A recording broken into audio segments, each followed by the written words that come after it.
Welcome to another episode of the RAG podcast. And for those of you who don't know, the RAG stands for Recruitment Agency Growth. Since early 2019, I've been interviewing the most successful and innovative recruitment owners to learn how they rose to the top of their game. In season 7, I'm going to be having raw, authentic, and insightful conversations with agency owners, entrepreneurs, leaders, people across the industry. And I want to be learning about their ambitions, what's happening behind the scenes in their agencies today, and their plans to navigate difficult market conditions. I'll be bringing you the latest and greatest recruitment stories every single week on Wednesdays at noon across multiple platforms. Stay tuned. Hello and welcome back to another episode of the RAG podcast. On this week's show, I'm excited to be joined by Callum Beaumont. Callum is the founder of Cordell Beaumont, a very specialist recruitment firm headquartered in the UK with an international client base in the shipping and maritime sector. In this episode, we talk about Callum's 5-year journey as a recruitment business owner and ultimately focus on the 5 biggest mistakes he's made in that time. Callum reached out to me, having listened to a lot of the shows I've done recently, and said, look, I want your listeners to hear from me about not just the highs of running a recruitment firm, but more importantly, the lows, the mistakes he's made, the things he's got wrong, and the actions he's took to put them right. So in this episode, we break it down from day one to now, over 5 years, and we focus on 5 things that didn't go well and how he's fixed them. So if you're already in the growth mode of your recruitment agency or you're thinking of launching a business in the future, you're going to need to listen to this. So without further ado, Callum, welcome to the RAG podcast. Hi, Sean. Thanks a lot for having me on the show. Pleasure. It's great to have you on the show. It's great to have a show. I'm recording, as you know, from Dubai today.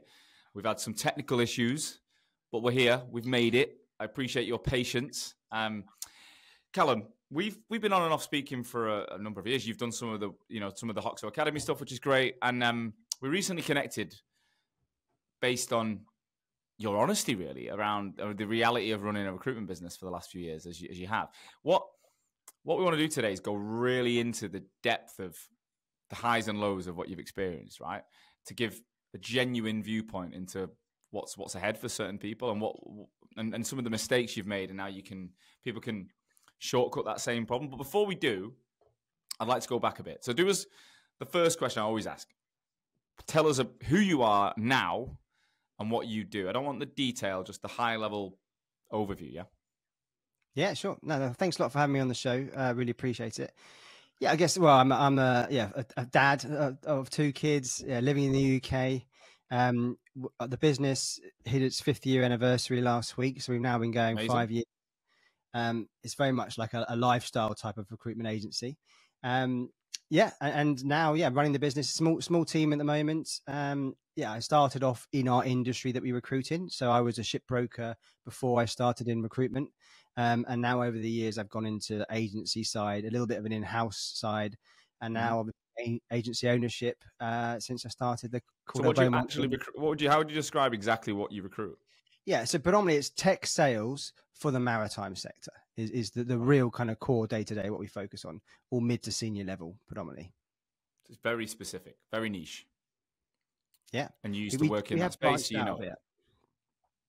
Pretty much, yeah. It's been initially it was a great kind of door opener to sort of leverage our experience, and I'll talk a bit later perhaps about we've hired people from industry as well, and how that's sort of had its pros and cons. So it's we kind of stayed quite close to my background.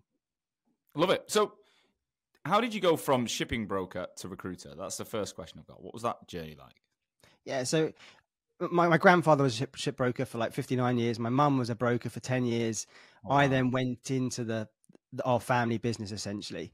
And basically I realized I wasn't that great at it, or I didn't really love it. I kind of loved the lifestyle of being a broker, like traveling around the world. It's all very, very high. It's quite a high end sort of market, dealing with these multi-millionaires, billionaire ship owners. And the broking London lifestyle was fantastic. But I realized it wasn't for me. So I kind of, left that, I think 2011 or so.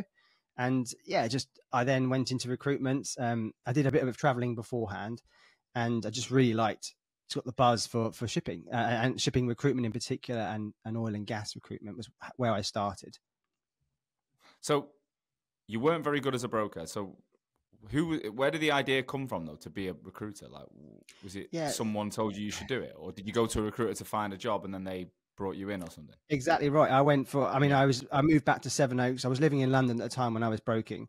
Then I moved back to Sevenoaks in Kent, and I applied for a job online, and I didn't realize actually the job was with their recruitment agency. I Right. just Yeah. misread it or Common. something. Yeah. So I went in, and that was called Eagle Cliff, and I was there. I actually had two spells there for about 3 or 4 years on and off. And it was really, really cool little sort of 10, 12-man business based in Kent. Really, really exciting company. And what made you? Well, what was the trigger that made you go, "I'm going to start my own business"? Like, what happened? Yeah. So after the agency side, I went in house. I joined one of our clients essentially. Okay.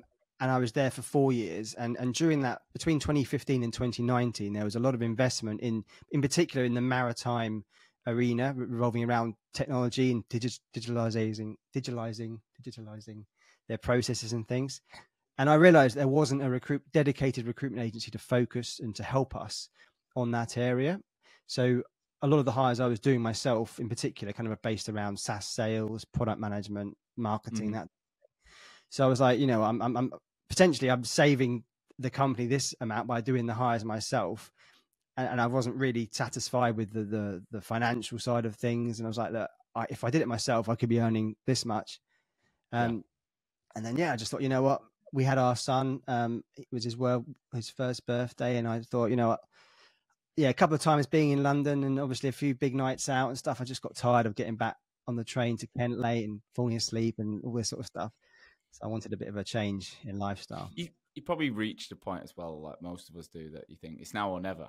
Like critical milestones, like babies or buying. For me, it was buying a house and knowing I didn't have a baby or anything that was kind of too. What's the word? I didn't have too much responsibility, but I had one big major mortgage that I needed to think about, and I thought if I embed myself with much more responsibility, I might not pull myself away from being paid.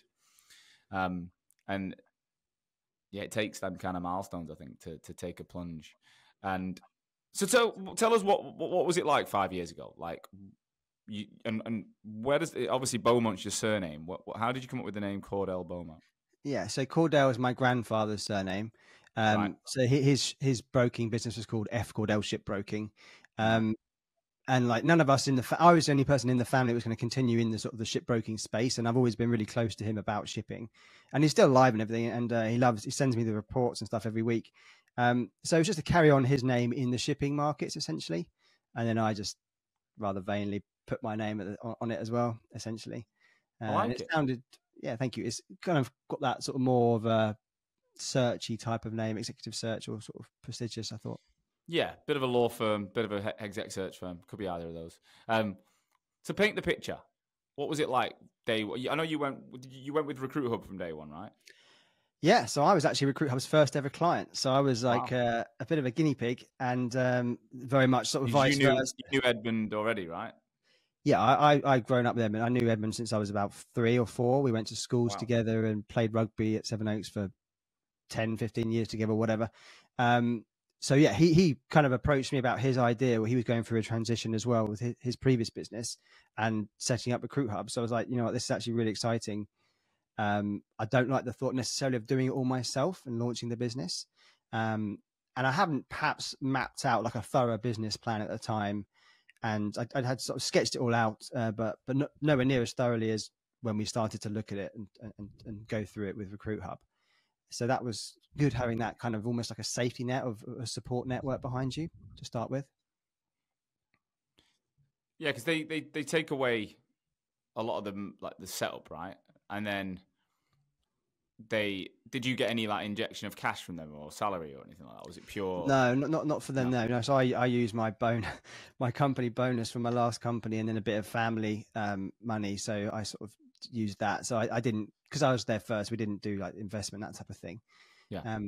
But yeah, as you said, that the whole payroll or the company registration, getting us set up on Bullhorn, that type of thing, and it was just me initially. So for the first 18 months, I didn't hire anyone. So it was great having strategy calls and just sounding board. It was really helpful. And how did you find going from in-house back to not only back to agency, but back to your own agency? How did you find like the business development side of the job, managing, everything that's thrown at you rather than that one delivery piece that you do internal?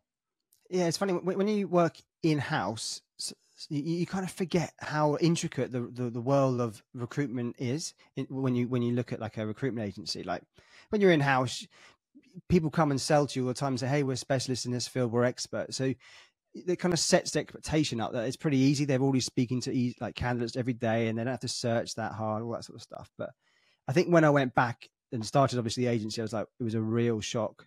The new business development to start with was actually, it was very much at the time kind of cold calling and just leveraging my network. Basically, they knew that I previously worked for the biggest ship broker in the world. Basically, I was their recruitment manager, so there's quite a lot of pedigree with that. So that opened quite a lot of doors in terms of recruiting for ship owners, other brokers, and maritime tech companies. I'm still leveraging that, to be honest with you, the sort of the previous heritage. But yeah, it was a shock, to be honest. Different sort of complete mindset of getting new business, and then obviously the candidate journey and things. So one of the major reasons we wanted to do this show was because of your honesty around you've listened to my show, I think, and you've heard the highs, and you wanted to be a bit more candid around, it's not always easy and it's not always gone well. That said, you're still surviving. 5 years is an amazing achievement, and you have had some great times. But you did say, look, we wanted to talk about almost like 5 things you've learned that you've almost got wrong and made mistakes.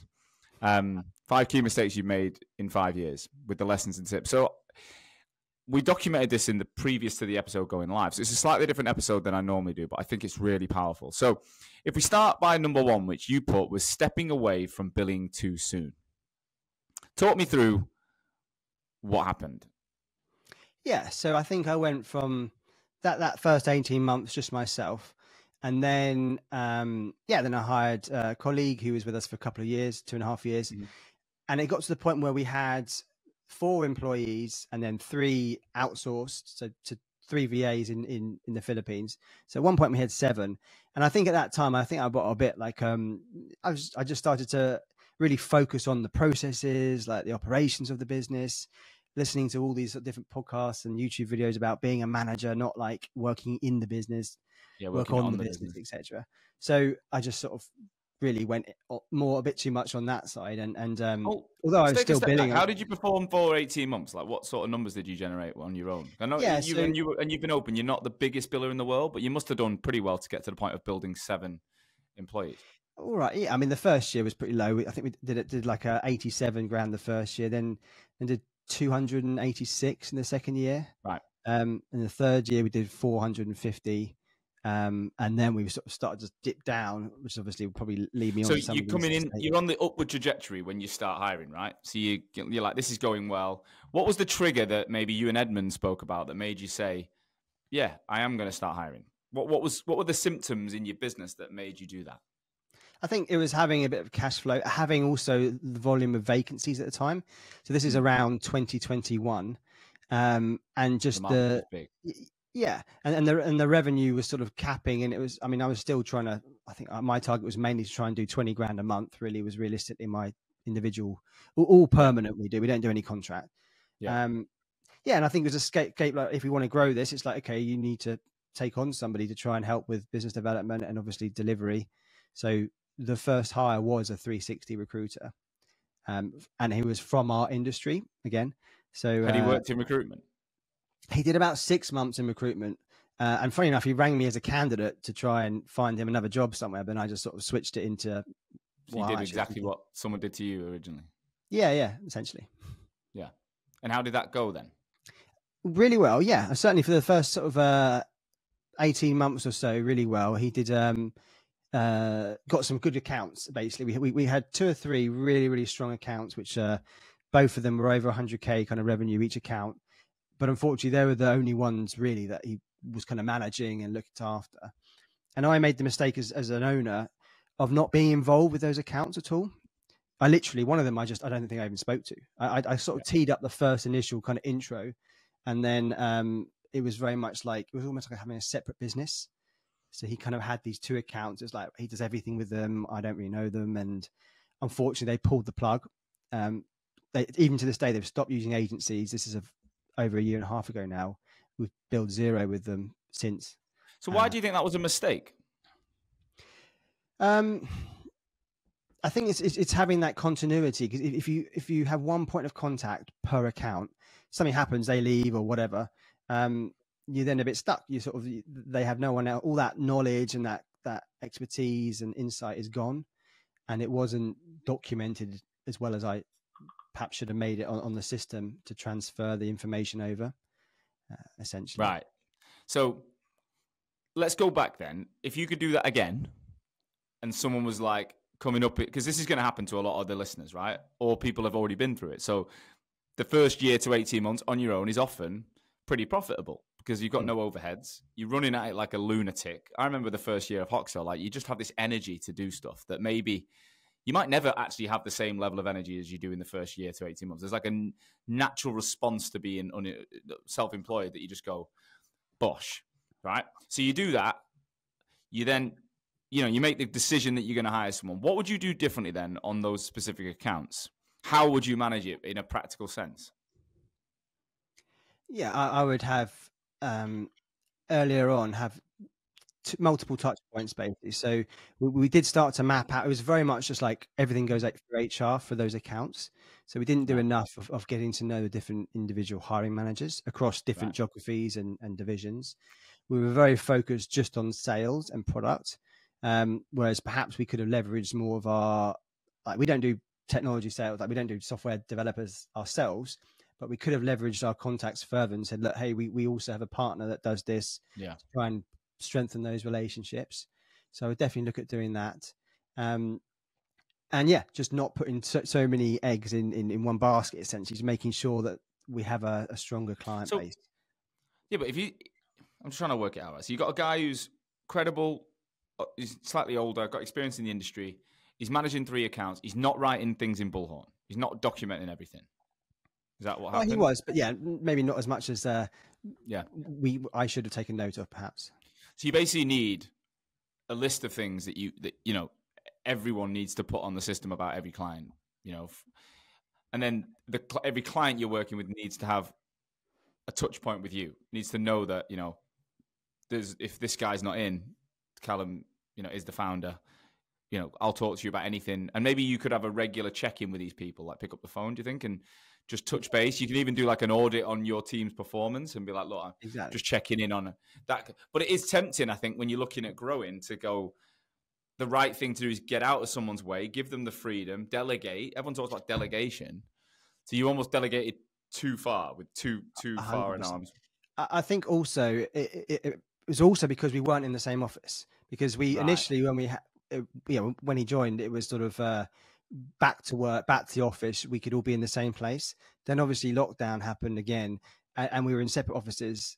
And unfortunately, we never got back to being in the same office. So it just meant things were very siloed, and the communication wasn't as flowing as possible. So these remote lifestyle businesses can be pretty tricky unless you obviously kind of maintain that consistent flow of contact with each other and sharing ideas and information.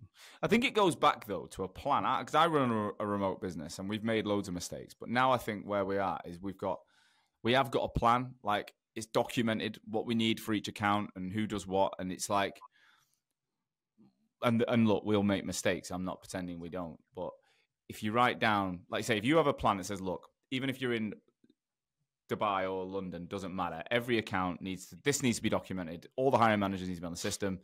We need to reach out to X amount of hiring managers a month. I need to be phoning someone in that business every month, checking it. Like there needs to be, there's a plan written down. I think that you can track whether it's happening. Was this person tasked with business development, like to go out and build more? Because it sounds like you said they relied on a few accounts. So why weren't they building more accounts or even expanding on the accounts they had? Yeah, they were, and they did have the few odd little bits, but mostly what I was doing was bringing in other new accounts. So I would have 7 or 8 or so accounts in ratio to his 1 or 2 type of thing. So that, he was, but unfortunately just was kept very busy by those 2 accounts where he didn't really need to prospect for many roles. It was mainly, oh, here's a new job, or let's spec someone in. Specking was worked really well with them. They had big budgets and things, so kind of he stuck to that. So you'd write more down, you'd speak to those customers closer. What difference do you think that would have made? I think it would be more shared ideas, and we can kind of learn from mistakes. So for example, we hear what one manager likes, and in terms of candidates, or if they're hiring or not hiring, we know when to check up on people. Whereas the information can just be lost in one person's mind, and I can be that as well sometimes. So I think it's just that, even just follow-ups, if you've got stuff written down and you set a little task in Bullhorn or whatever to remind you in 2 weeks' time, or little things like that, I think could have helped a lot. When it comes to billing, coming off the billing, so you said that was too soon. So there's the one guy, then it grows to 7.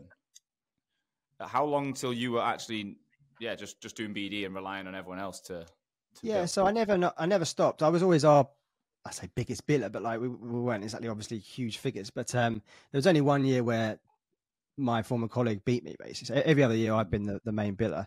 So I didn't stop billing. I just sort of took the foot off the gas a little bit compared to perhaps what I should be doing, because the rest of the team weren't billing, and obviously still think they're fantastic and all the efforts they put in, but they were maybe doing one deal out of over 6 month period, and obviously it didn't work out. So there was only myself and this particular colleague that was there for a couple of years that were actually billing in the whole business.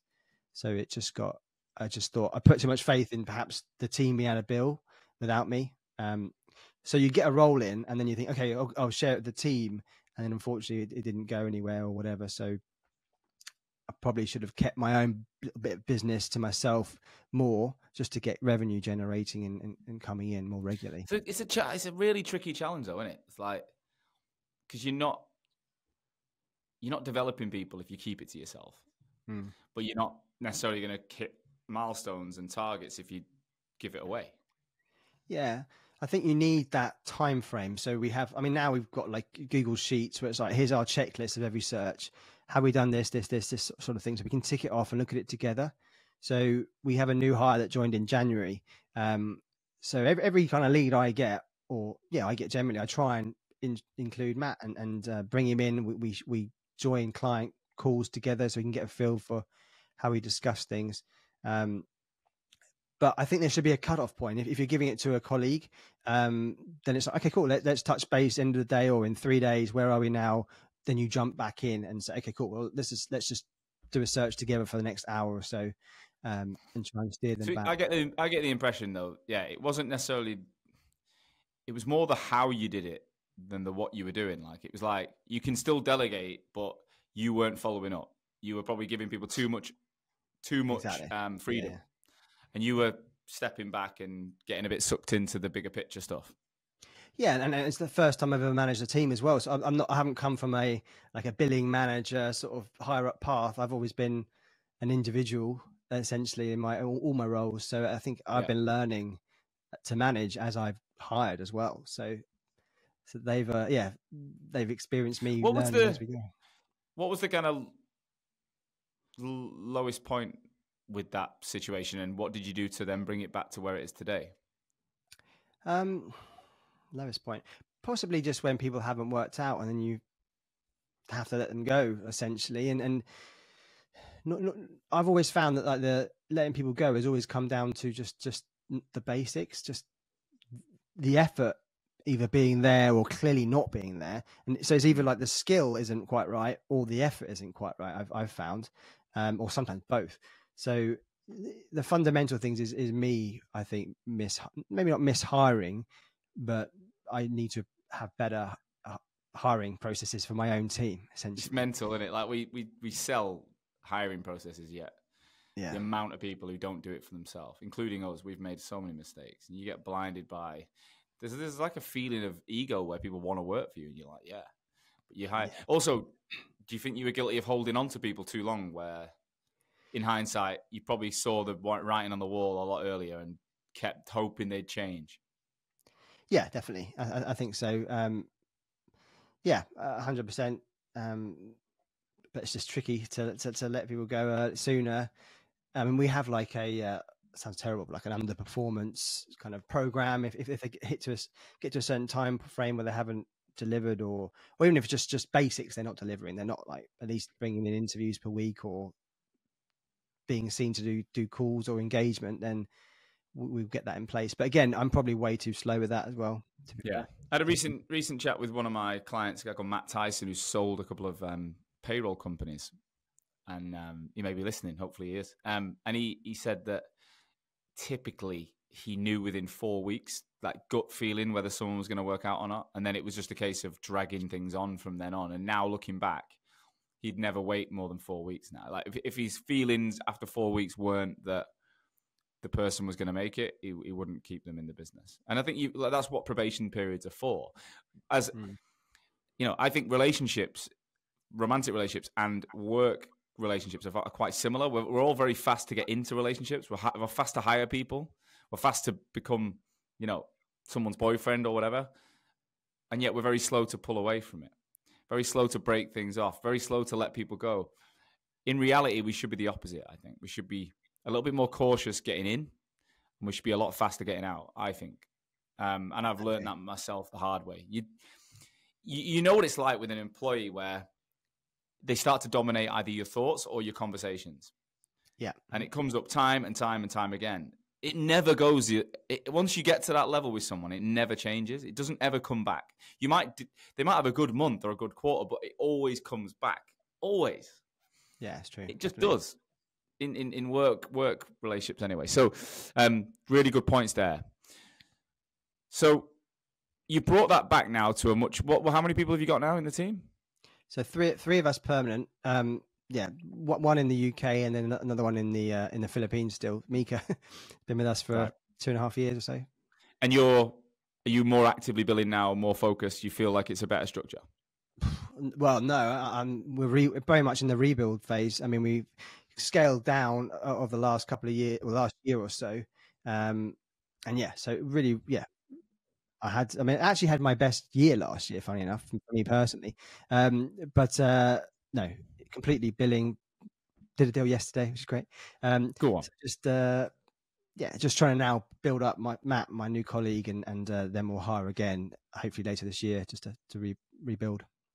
Awesome. I'm interrupting today's episode to give you a message from our brand new sponsor. Now, this company are called Untapped, and everyone knows that Hoxo, through this podcast, I've explained that we've built our team internationally, heavily in South Africa, okay?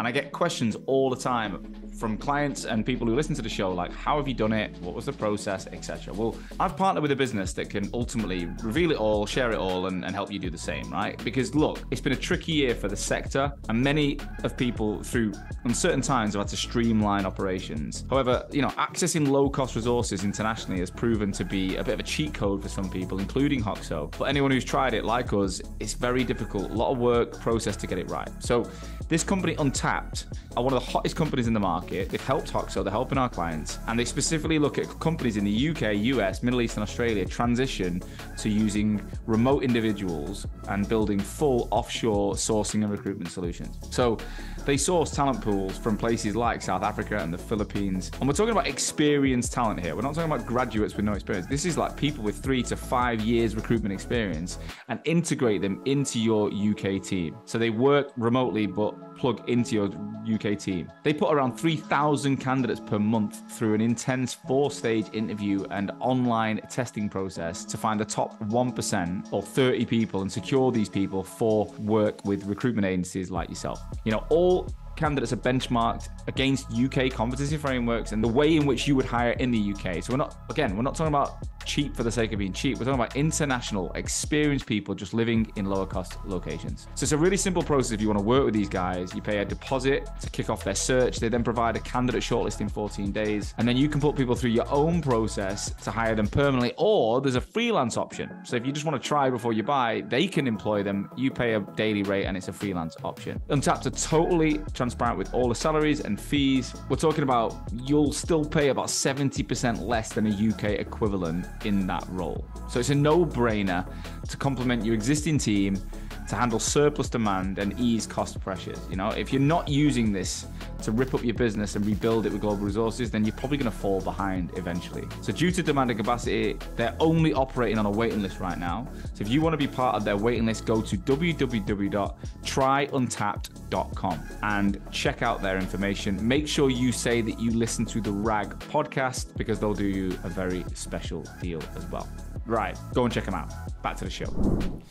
You've also talked about not staying on top of cash flow. So there was there was some issues with perm placements, payment terms. Talk us through what went on there. Yeah, I think everyone talks about cash flow being the heart of the business, and it really is, especially in terms of payments. We talk about that to start with. We had a couple of big clients. We got on a PSL for a very large, like FTSE, I think it's FTSE 250 company. Great, did a couple of hires, and it was like 40 odd grand, and it was like months overdue. They'd already had a very long kind of, I think it was 3 months notice period and everything, plus then 2 or 3 months over the payment. Staying on top of cash flow in terms of invoice payments, this is quite a big topic we've been talking about in the Recruit Hub space.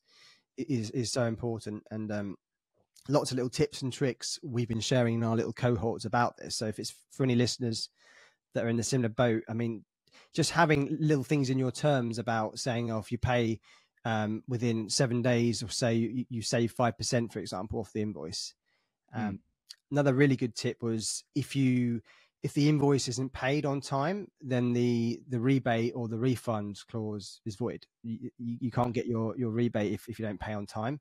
And that's a really good. One of the guys shared that yesterday. Really clever one, yeah. That's so simple. I'm going to add that to my terms. So stick it in today. Go on. Yeah, and the other one was what we had to do in this case was in sign up one of these invoice kind of factoring companies, and they eventually kind of got the legal team to write us a few strong letters and everything, and finally we got paid. But the knock-on impact of that really set us back a few months of kind of payments and things. So it's important. You talked about like getting someone in, like a proper accountant, to help you out, or having someone good that helps you receive your. To talk us through what you had in place then and what you've got now. Yeah, so we have our so Recruit Hub again. Obviously, Drew sends us our management accounts every month, which is awesome, with a nice little bullet point highlight of where the cash position is at the moment. Obviously, we have zero, and I look at my bank account every day. So yeah, that's really important to have in place. So you're just getting visibility. Do you think looking at your bank account every day and your P&L every day can have negative impact? Yeah, I think it depends on the situation. I mean, generally when things are fine, you don't look at it as often. Like I'd say, but when you know something's like, okay, it could be a bit tight this month, for example, you want to keep closer eye on it. But I don't look at the P&L. I don't look at the zero every day, really. But I do look at the bank accounts, and it's really helpful. The other little thing about what I mentioned about those invoice factoring companies, just in case people go down that route, is make sure they can service the majority of your customers in your country. So a lot of our clients are based in the US, Norway, Germany, or wherever, and they can only help us with the UK businesses, which limits our actual kind of the support they can give us. And these invoice factoring companies, what do? They pay you like 90% of the fee up front, and then they chase the debt. Is that what they do? Or? Basically, yeah. The one we did actually paid us 100% within like 12, 14 days. And then they chase the debt essentially. And that. Well, how do they? What do they get out of it? Do they charge? They charge. Is about 4 or 5%. So it's the same as our little 7-day window early payment fee. So to us, it's great. But unfortunately, most of our clients are outside of the UK, so we can't use it as often. Have you found anything that is international yet that does similar? Not yet, no. And we haven't had to be honest with you, the other clients we work with always pay on time at the moment. So I think the more we do, we will probably look at that. But for now. Yeah, we've got a similar issue. I mean, we've got clients all over the world, and on the whole, ours are brilliant. We've got one client at the moment in Canada that's September last year we're due an invoice paid, and wow, they just keep claiming that they can't get it into pounds or something. I mean, it's really frustrating, and there isn't a lot you can do. You know, it's not like even like legal letters and things internationally, they don't seem to have the same impact as they would in the UK. But it is, Yeah. you know, it's really frustrating. What impact did that have on you? Did you get to a point where you like ran out of cash, or you were close to running out of cash? Yeah, at one point we did. So we had to said it was about 40 odd. And then, yeah, you have like all your regular, obviously, monthly outgoings. It was at a time when we had all like the corporation tax was due, obviously VAT, all that sort of thing. So luckily we kind of obviously have separate accounts to juggle those things out. But at the time it was really putting the pressure on us. And it was when we had 3 or 4 employees as well that weren't bringing in any revenue. So we did have to not like let go a couple of those that had been there for 5 or 6 months. So that was a consequence. And then we just sort of rebuilded it essentially. In terms of cash reserve, what's your opinion now on how many months worth of cash do you keep in the bank before you think about investing?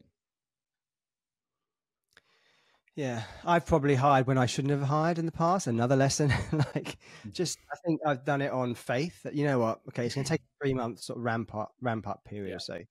So I'd give yourself probably really need about 4 or 5 months just from actually hiring, getting ramp up, then actually being paid.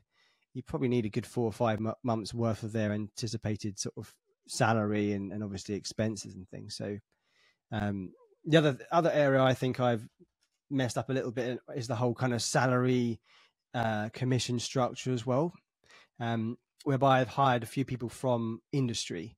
Like they're used to sort of very different type of salaries and things. So it's slightly different to recruitment. So that's something to consider if you do bring in someone from outside the recruitment space that's got some good experience. Keep that in mind. What did you do? Give them too much commission? Probably too high a base. They would probably hate me if you listen to this, but not talking about any current one. I mean, previous people. Yeah. But probably too high a base, and then also a pretty healthy commission. And it's like, well, if you're not bringing in anything, it's really tricky. Whereas that prior to joining us, they were on a higher base anyway, so it's sort of difficult. I haven't gone down the message the message that I would say based on that I've seen from the market and my own experience is like the role. You've got to find people to fit the role. It's very hard when you find a role to fit the person. So when you change your commission or your method for somebody else, and I've done this myself where I've gone, these are our levels, and then you find someone you're like, but they were earning way more, or they had a bigger commitment. So you change your whole model to suit them. And you like, you know, when you're small and you're nimble, you think this person could be amazing. We'll just give it them. Again, one, I've never seen it pay off, and two, you've changed your business model for somebody else. Like, it has to come from, they've got to fit. Like you always say, you find someone, you work out the role first, and then you find someone to fit the role, not the other way around. Yeah, and we've both been through that, I'm sure. You mentioned, again, not focusing on the business when it needed you, and you got too sucked into shiny objects. Talk me through what you meant by that. You out buying gold necklaces, like stainless steel chains, or? No, I think, I mean, for example, I got really into sort of the idea of owning a property, like to rent out and that type of thing. So I got, a bit sidetracked. I'm still doing, obviously, billing day to day and everything like that. So I bought a place in Liverpool, a little buy to let. And that was great. It was awesome. Still awesome now. Still got it and tenanted and things. But it does, takes your focus off things day to day. Lots of trips up there and just I get obsessed with things. So I then start watching loads of YouTube videos all about property and investment and all that sort of stuff and podcasts, whereas it should mainly been on the business, growing the business, like learning how to manage and lead and recruit essentially. Do you know what? I can totally empathize with that. When we started Hoxo, me and Amma we were launching a recruitment company. Then we come up with the media idea, the agency we actually ended up going with. And we had Hoxo property. We went and bought like a course, and we were looking at buy-to-lets, and we were going to do all of it. And it quite quickly figured out that actually we can only do one. And we actually were most excited about the media marketing business, which is what we did. But if I look at like then when we started the academy in the pandemic, the academy and the agency were actually very different. And it got to a point where trying to run two of them wasn't working. So we've now trimmed the academy. The agencies have basically ended, and now we're fully advisory business. And I would say, oh God, it's so such great advice. That have you ever heard of the book? There's a book called Essentialism. You ever heard of that? No, I haven't. Forget the author's a guy called Greg something, but I read the book and it's, oh my God, it was amazing. It talks about how like the more things you try and do, the more average you will do them. And like you basically just like you're kicking each one down a tiny bit each time. Whereas when you trim your focus and say, I'm going to do this, you can grow, like you can really kick that on in over a year or two. So trying to do too many things that aren't, especially things that aren't even recruitment, like you say, other investments, and it all sounds good, but there's no investment that's going to have a higher yield than your business. Like I don't care what you do with your money. Yeah, your own time and effort going into your business is going to pay off way higher returns than property or crypto. Or I mean, yeah, I haven't got many other. I put money away, but I don't think about it, and I focus completely on my business, and I find that that's helping me. Yeah, I'm the same. I mean, I like building things. I really like that exciting kind of year or so where you're planning things and creating stuff. So I started another e-commerce business recently, which is sort of tied into. Basically, the idea was for me to learn more about the actual logistics side of shipping, because we do recruit in that space, and I can sort of tell clients that, oh, I also have an e-commerce business. I understand, like I'm a customer of yours, type of thing. But to be honest with you, that's just taking so much time and so much attention again away from recruitment. So right now, I'm just scaling everything back apart from Cordell Beaumont, basically. And we have actually just opened a US entity as well. So that's the next big project is starting to look at growing into America. Is that going to be another example of shiny objects where the complexity of America will then take you away from all the work you're doing here? It could well be, yeah. I mean, my whole family, my wife and kids, they want to move there. I mean, we're really kind of keen to actually relocate, and we've got the wheels in motion on that. Okay, so it is going to be a proper focus rather than yeah, definitely. And we've got some US clients, and we just want to expand it. It just feels a little bit saturated in Europe, in our market. We've got more competitors, and less agency use from what we're finding. So the US, we're still kind of going and growing out there. And whereabouts in the US are you likely to go? So Tampa is where we're looking, and there's a big more on the supply chain market side there, and the tech in the satellite communication space and defense is big there. So you up for the hot weather and humidity? Yeah, it's humid and it's hot. Hurricanes. It's a cool place. Yeah, you up for all that? Have you I am. Yeah, to definitely. That? Yeah, you're up for hurricanes. I'm all for hurricanes. Maybe not hurricanes, but I'll take it. Alligators. Yeah. I mean, we're in Dubai now, and one of the things I've been thinking about is living in Dubai. I've been here now. I think it's like my 14th trip. I love the place. I really do enjoy it every time I come. It's like a home from home. I've got friends here. I always know where I'm going. I've got clients here. From a logistics perspective in my life, I don't think it fits, especially with step kids and stuff. It just right now, I just can't see it happening. But I think once you've got a little bit of an itch to go somewhere, again, you'll probably end up doing it. Like you should end up doing it because you'll always think, "What if?" So I hope you make it out there, mate. It sounds like exciting stuff. One other thing we talked about before was talking about the tough times with people that matter. So like you said, you didn't basically open up about how tough things were to like family and friends. Again, share with us what went on there. Yeah, I guess those sort of low moments when billings were maybe down and whether it's to do with cash flow or even just struggling managing a team at times. I think luckily, obviously, my wife has been amazingly supportive, but she's not kind of from recruitment or anything, so I can't really bounce ideas around. But I mean, I've shared a couple of posts quite openly. I have like depression and stuff like that. So I think being a business owner as well with that sort of that going on sometimes can just. So have you got have you had an ongoing battle with depression for a long time, or is this something that since you started your business you found you feel?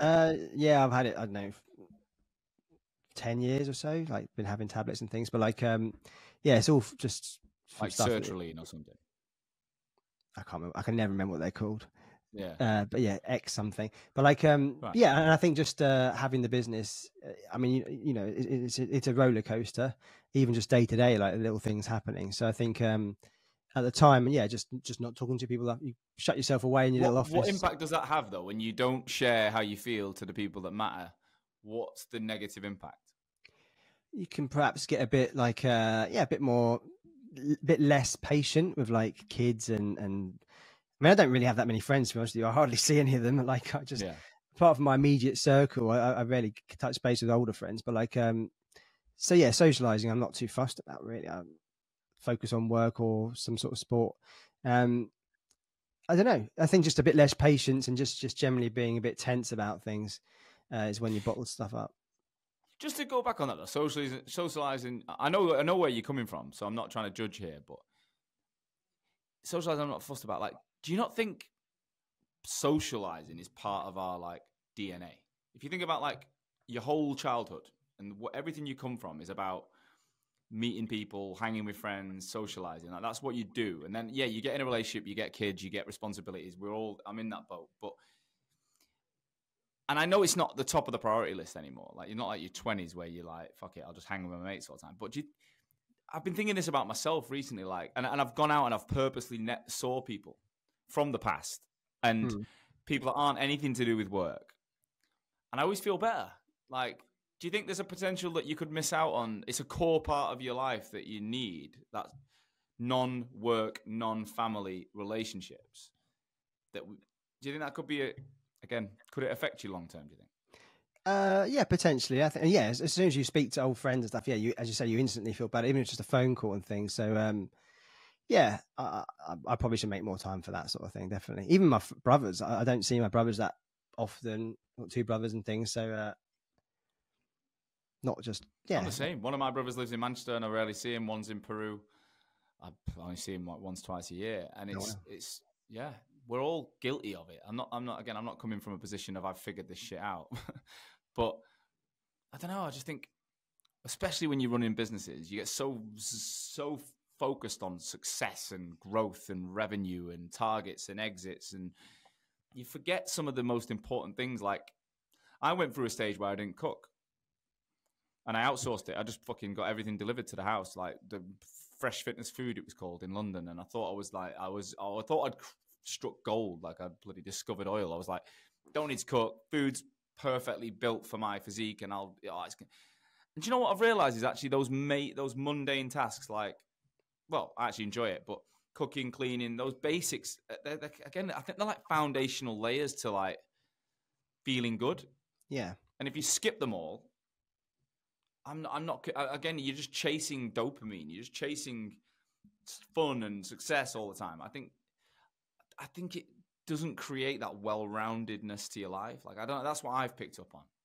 Yeah, no, I completely agree. And I think, yeah, for the people that are building a business, like in the early year or two, you do get obsessed with it, and you do need to take a bit of a step back and think, okay, so why did I actually start this business? Like, is it actually to get a bit more freedom, a bit more time, or is it just because I want to just literally just bill as much and make as much money as possible? And I lose sight about why I started it and things, and I have to keep reminding myself, and sometimes it changes why you started it, I think. So talk me through that now then. Let's finish off. We've got like a few minutes left. What would you say is the reason you run the business? Like, what are you trying to get from it long term? Yeah, I think just flexibility. I love the idea of just having a pretty lean team, essentially, where it's not completely reliant on me. And that means I can travel. You have enough resources to do what you want in life and make the kids happy, that sort of stuff. But I'm still, to be honest with you, I'm still not 100% sure exactly what I want from the business. You probably can tell from previous chats we've had. So I'm obviously now looking to scale, and I've always wanted to live in the US and been out there many times. But for me, yeah, it's just to become a very like the most prominent recruiter within the maritime tech space is our main kind of immediate desire. But long term, I'm not sure. From what I've just heard, it sounds very familiar again, that we all start with these grand plans and thinking we need to sell and exit. And actually, the business needs to be a vehicle.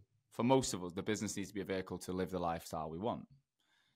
You know, lifestyle might be to travel, live in a nice house, actually be able to go to your kids' football games, to be able to take them to, you know, Wembley or whatever it is that floats your boat and your family's boat. But I think if the business is taking you away from the things that you want in your personal life, just for a financial goal in the future, you've got to be prepared for the repercussions of that, you know? And I think from what you just said, I do think you know what you want from the business. Like, you want to live again, do you know the exact financial number? Maybe not. Do you know the exact end goal? Maybe not. But you can I'm sure you can paint a picture of the lifestyle you like to live. Yeah, definitely. And we've been living elements of it over the last few years, and things sometimes when the years were really good, yeah, great. And then you sort of slim down a little bit when the years are tighter. So it changes as time goes on. Do you know what I've found as well, though? That your lifestyle doesn't change all that much, even in the tough times. Like, yeah, you might not go on the odd holiday or whatever, but it's not even your lifestyle that changes. It's your mindset. It's your fear. It's mental health that changes. Like, you sit there in a fearful state, whereas actually you could be doing the same thing as you were on a month where you were performing high, and it feels different. I've flown on holiday when we've had a great month, and on that plane, I'm like Mr. Big Shot, laughing. The kids love it. I'm and I've also gone away when we were having a shite month, and I'm trying to be the same person, and it's very difficult. Like, yeah. Inside, I feel a little bit like a fraud. Like, I shouldn't be getting on that flight. Like, I should be at home. I should be working. I should be on the phone. I should be trying to generate revenue. And I think the key is to try and pull yourself out and think, well, I started the business so I can go on these trips, so I can be with my kids, so I can be with my wife, and I can provide for them. And as long as you can, I think what I'm trying to say is trying to stay a bit more stable in those moments, not getting too carried away when things go well, and not getting too downtrodden when things are tough, because Definitely. It will come back. If you keep just following methodologies and processes, it comes back. Yeah, I mean, that's a really good point. One of my last points. I know it sounds really cheesy, but like, I've got this big picture of Winston Churchill in my office upstairs, or my room upstairs, and it just says like something like never, never, never give up. And I just think, just simplify everything. Just as long as you don't give up, you don't stop, and keep going, then everything's going to work out. It always has over the years. So that's why. Yeah, look at the past. The past is the biggest indicator of the future. And I do this a lot myself when I'm like worried about something. Will I be able to do that? Will I be able to do this? I'm like, well, I've always done all right so far. Like, I've always pulled it out of the bag somehow. I've always put the effort in when it needed, and I've done well enough to be happy with where I am. So, Callum, this episode has honestly been so honest and refreshing, and I can relate loads to it. I'm sure a lot of the guests can relate loads to it. And I said it on a recent episode with the Hisham. I think you listened to that one. Yeah. Mm-hmm. I actually think at times this show can be dangerous, because it can give off a perception that everyone needs to be doing 1 million in year one and everyone needs to be growing in headcount.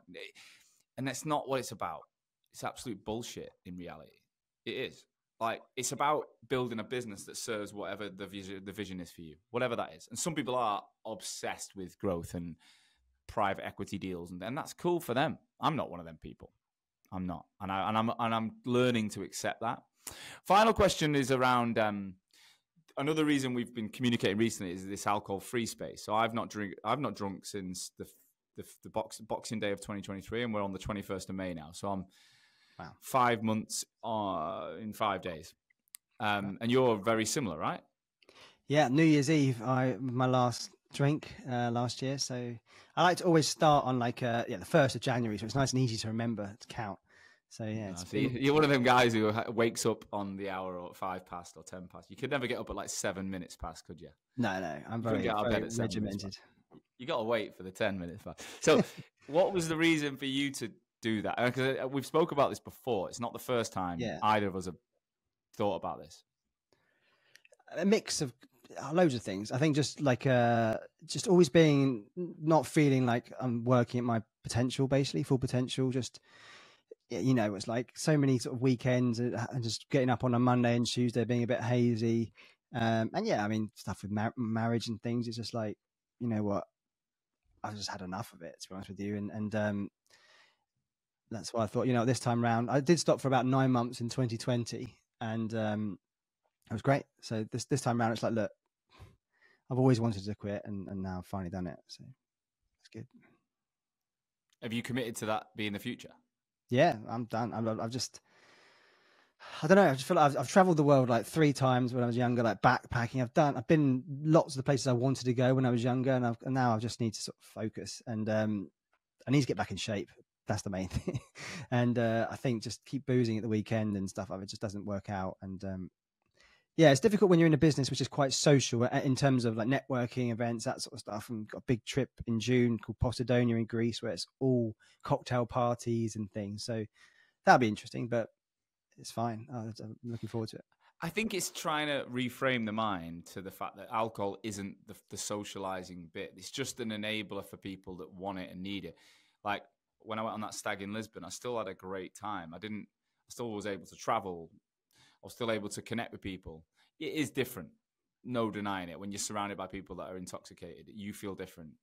But I also think there becomes a time where you don't want to be sloppy. That's my thing. I don't really want to get to that point where I'm slurring my words and talking shit. And, I'm not interested. I've done it for 20 years and that's enough. 20 years of hammering my body. I'm like, I'm pretty much, I'm definitely done as well. Like there's no like, maybe I'll have a drink later this year. I'm done. So Callum, if anyone's listened today and just wants to find out more about what you've been up to, pick your brains or just bounce off where they are, is that okay with you? Of course it is. Yeah. Anytime, reach me on LinkedIn or Callum at CordellBeaumont.com, whenever you like. Legend, mate. I'll make sure you're tagged in everything on this show, and I really do wish you the best of luck. I'm sure we'll be keeping in touch anyway, but just remember why you're doing this and keep going. No, I appreciate it, mate. I really do. And yeah, no, it's a different angle, different discussion, and thank you. I've been watching your podcast and episodes since 2019 when I started, and honestly, really helpful. Legend. Cheers, buddy.